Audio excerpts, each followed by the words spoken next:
नमस्कार मित्रों, मेरा नाम है विजय शंकर सिंह और मैं नियमित रूप से शेयर बाजार पर वीडियो लेकर के आता रहता हूं। तो आज जिस विषय पर मैं चर्चा करना है मुझे, वो विषय है मित्रों कि स्मॉल कैप स्टॉक्स का चयन कैसे करें। जैसा कि हम जानते हैं मित्रों, स्मॉल कैप जो स्टॉक्स होते हैं रिटर्न के पॉइंट ऑफ व्यू से बहुत ही आकर्षक होते हैं। जो काबिलियत, जो क्षमता रिटर्न देने की उनकी होती है, वो क्षमता लार्ज कैप वगैरह में नहीं होती है। स्मॉल कैप स्टॉक्स को यदि समय से पहले चिन्हित कर लिया जाए और उसमें निवेश किया जाए तो मित्रों पैसा आने वाले समय में कई गुना बढ़ता है।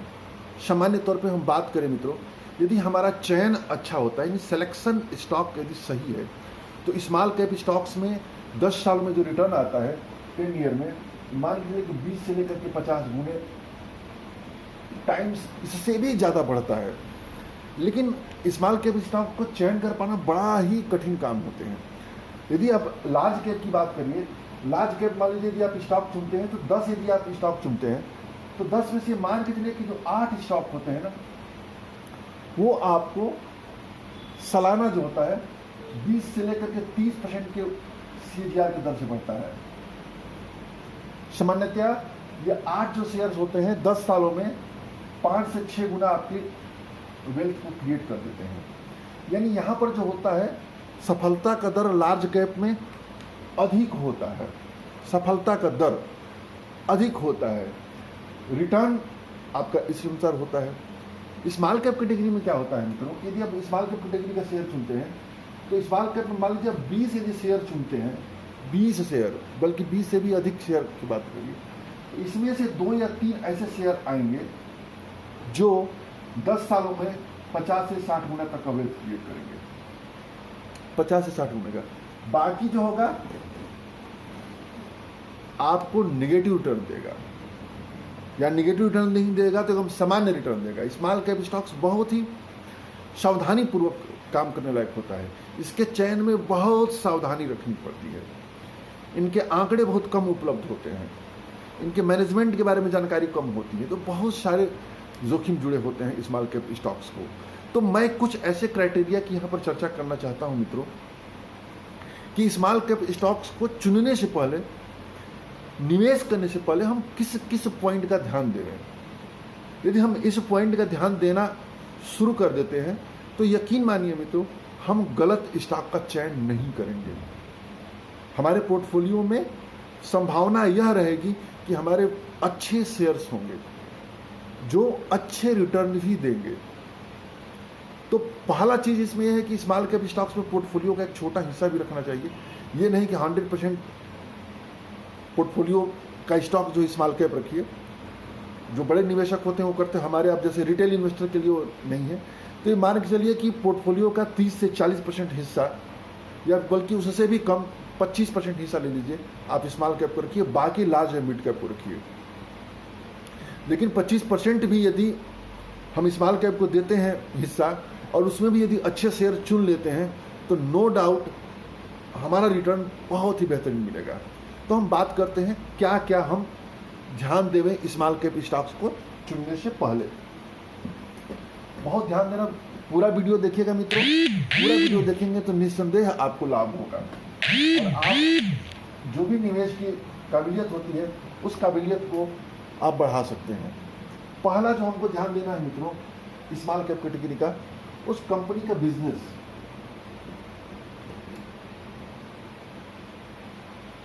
सबसे पहला देखना है कंपनी का बिजनेस क्या है, कंपनी क्या बनाती है, उसका प्रोडक्ट। यानी बिजनेस में आपको तो देखना है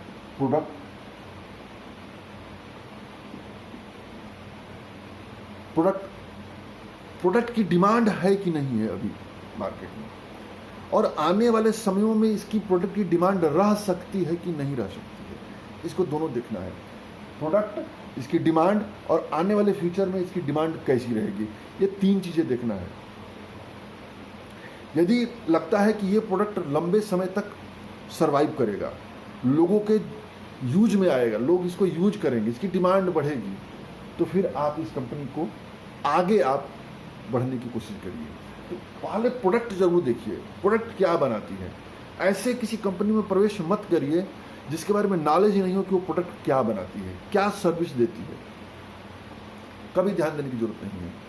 अभी आप आंकड़े उठाकर देख लीजिए, इधर जब से मार्च से मार्केट में तेजी आई है, बहुत सारी ऐसी कंपनियां हैं मित्रों जो पेनी स्टॉक और स्मॉल कैप स्टॉक्स हैं 200, 300% बढ़ चुका है। कल एक शेयर तो 4300% यानी 43 गुना हो चुका है एक साल के अंदर, जबकि उसके न सेल्स है, न प्रॉफिट है, न ग्रोथ है। क्यों? क्योंकि ऑपरेटर और कुछ जो पैसा के खिलाड़ी होते हैं वो हमारे आप जैसे छोटे इन्वेस्टर को फंसाने पे लगे रहते हैं, हम आप उसमें फंस जाते हैं छोटे इन्वेस्टर।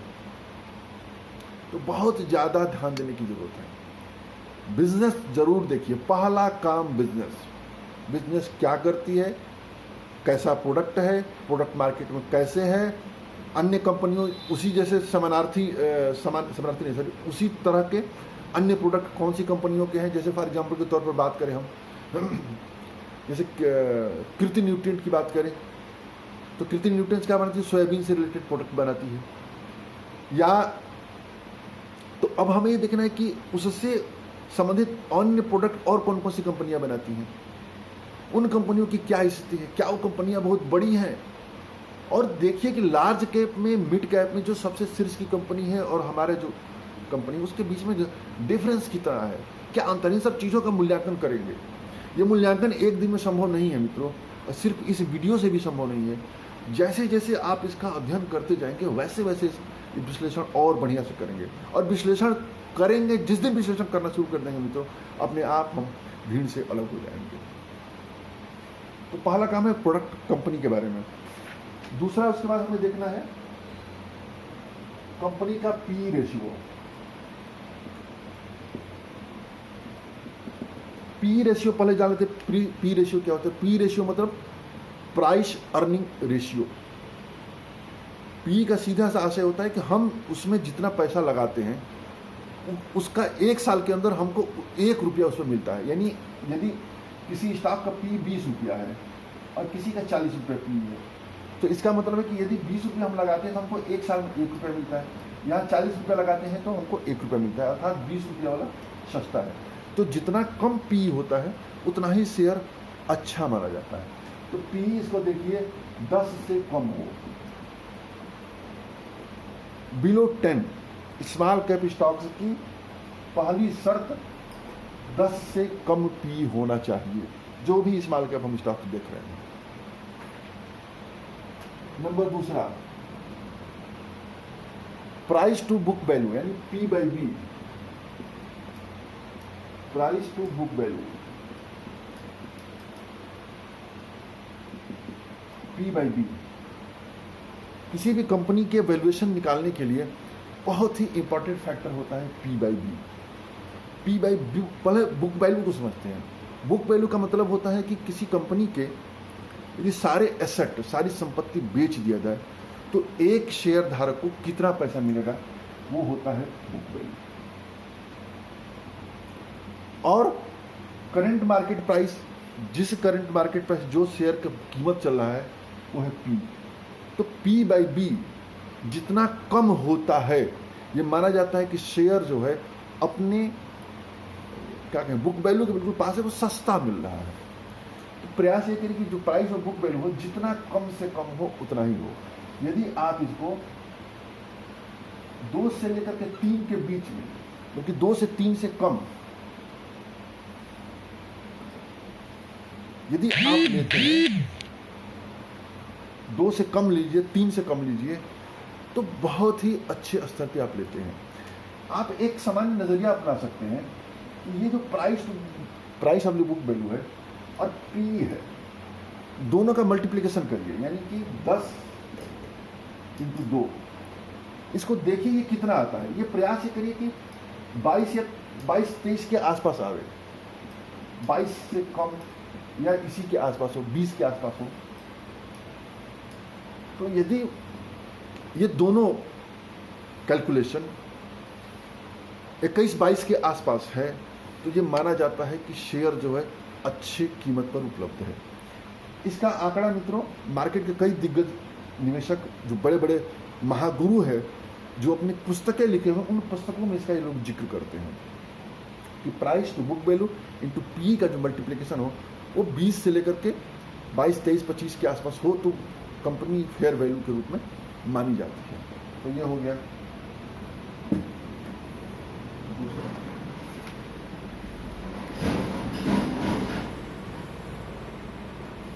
तीसरा ROE, रिटर्न ऑन इक्विटी। जो कंपनी रुपया पैसा लगाती है उसमें उसको कितना रिटर्न प्राप्त होता है। तो ROE दो चीजें, दो इसमें देखना होता है, ROE और ROCE दो होता है। Return on employed, return on equity और रिटर्न ऑन कैपिटल एम्प्लॉयड। यानी यदि कोई कंपनी नया इन्वेस्टमेंट करती है तो उसको कितना रिटर्न प्राप्त होता है, वो ROCE करता है। और पहले से जितना पैसा लगा रखी है उसका जो रिटर्न प्राप्त होता है वो ROE होता है। तो यह दोनों जो है 15% से अधिक होना चाहिए।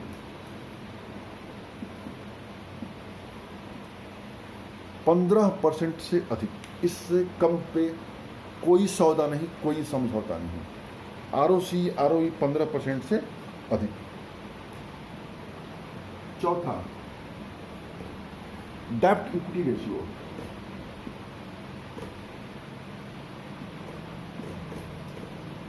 डेब्ट इक्विटी रेशियो से सामान्य आशय होता है कर्ज की क्या स्थिति है।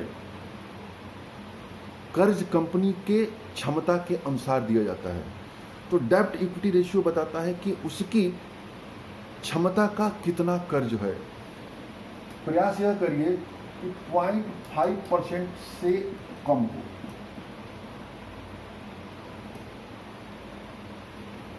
0.5% से कम हो। जितना ही कम होगा, यदि 0 है तो बहुत ही अच्छा, बहुत कम होना चाहिए।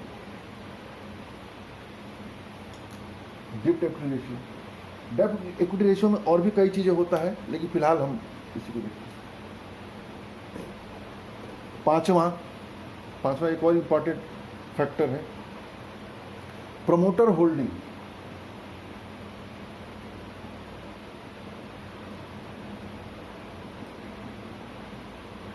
प्रमोटर होल्डिंग 50% से अधिक हो।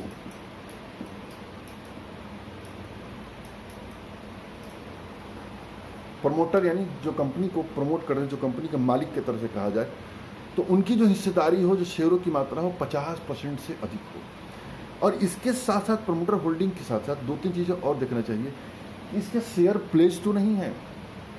प्रयास यह करिए कि प्लेज शेयर 0 हो। आप उसके जब वेबसाइट, जिस भी वेबसाइट पर जाएंगे उसको चेक करेंगे तो प्लेज शेयर भी उसमें दिखाता है। तो प्लेज शेयर भी 0 हो, जरूर देखें मुझे। और प्रमोटर होल्डिंग का थोड़ा सा और विश्लेषण करना चाहें तो उसके ट्रेंड देखिए, पीछे से कई 4-5 सालों को उठा के देखिए कि पीछे के 5 सालों में ट्रेंड ये प्रमोटर होल्डिंग बढ़ रहा है कि घट रहा है। यदि घट रहा है तो थोड़ा सा सतर्क रहने की जरूरत है, बढ़ रहा है बहुत अच्छी बात है। इसके बाद यदि स्थिर है तब भी ठीक है, यानी घटना नहीं चाहिए, थोड़ा सा ध्यान देना चाहिए। और होल्डिंग जो प्लेज होता है, प्लेज भी बहुत जरूरी है कि कितना प्लेज किया गया है। इसके बाद सेल्स ग्रोथ देखना चाहिए। कंपनी का जो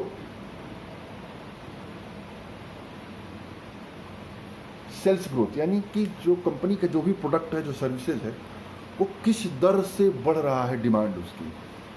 तो ये देख प्रयास करिए कि 10% से अधिक हो।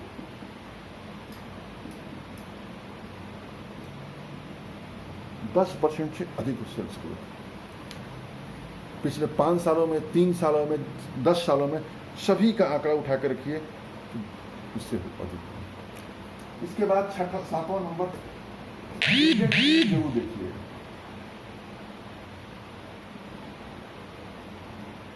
और डिविडेंड यील्ड देखिए 1% से कम 1%, यानी 1% से अधिक हो। डिविडेंड यील्ड मतलब क्या होता है? डिविडेंड पहले समझते हैं। कंपनियों को जितना मुनाफा होता है उस मुनाफे को पर शेयर कुछ ना कुछ शेयरधारकों को पैसा देती है, शेयरों में डिवाइड करके, वो डिविडेंड होता है। डिविडेंड यील्ड, दो, एक डिविडेंड होता है, एक डिविडेंड यील्ड होता है। तो जो डिविडेंड मिलता है कंपनी का फेस वैल्यू पर मिलता है, और डिविडेंड यील्ड जो मिलता है जो शेयर का वर्तमान भाव होता है उसके अनुसार होता है। तो डिविडेंड यील्ड प्रयास करिए कि 1% से अधिक हो। यदि डिविडेंड यील्ड अच्छा होता है मित्रों, तो हमको नियमित रूप से एक रेसिडुअल इनकम प्राप्त होती है, और एक दिन वो शेयर जो होता है फ्री का हो जाता है, फ्री का शेयर हो जाता है। तो डिविडेंड यील्ड भी देखना चाहिए। 8वां देखते हैं, एबिटा मार्जिन जरूर देखें। एबिटा मार्जिन मतलब कामकाजी मुनाफा। जो कंपनी अपने प्रोडक्ट शुरू में बेचती है वो क्या स्थिति है उसका, एबिटा मार्जिन। और तो एबिटा मार्जिन कम से कम आपका 10% से अधिक है। एबिटा ही नहीं बल्कि प्रॉफिट मार्जिन, ओपीएम, सारी चीजें आप उसको देखिए। Operating profit margin, EBITDA margin और PAT margin, profit after tax margin, ये सब जो है 10% से अधिक हो। आप उस कंपनी के प्रॉफिट लॉस के आंकड़े पर जाइए और 5 सालों का, 10 सालों का इतिहास देखिए। कंपनी का प्रॉफिट बढ़ रहा है कि नहीं बढ़ रहा है, उसके सेल्स बढ़ रहे हैं कि नहीं बढ़ रहे हैं। यदि सेल्स स्थिर है, सेल्स गिर रहा है, तो थोड़ा सतर्क हो जाइए। किसी शॉर्ट टर्म स्पैन में, किसी एक समय विशेष में हो सकता हो कि गिर गया हो, जैसे इस समय कोरोना काल चल रहा हो तो हो सकता हो गिर गया हो, लेकिन लॉन्ग टर्म यदि डाउन ट्रेंड में है तो सतर्क रहने की जरूरत है। और वो बढ़ता हुआ हो, उसको जरूर देखना चाहिए। जब बढ़ता हुआ होगा तो जाहिर सी बात है मित्रों कि हमें प्रॉफिट कंपनी में बढ़ने की पूरी संभावना रहेगी। ये सब इतना है मित्रों कि 8 पॉइंट तो हो गया। अभी और भी कई तरह के इसमें मार्जिन है, यदि आप देखेंगे तो उसमें एफआईआई होल्डिंग भी देख लीजिए, डीआईआई होल्डिंग भी देख लीजिए, क्योंकि संस्थागत निवेशकों का भी इसमें यहाँ से नाम होता है। संस्थागत निवेशक की होल्डिंग है कि नहीं, संस्थागत निवेशक,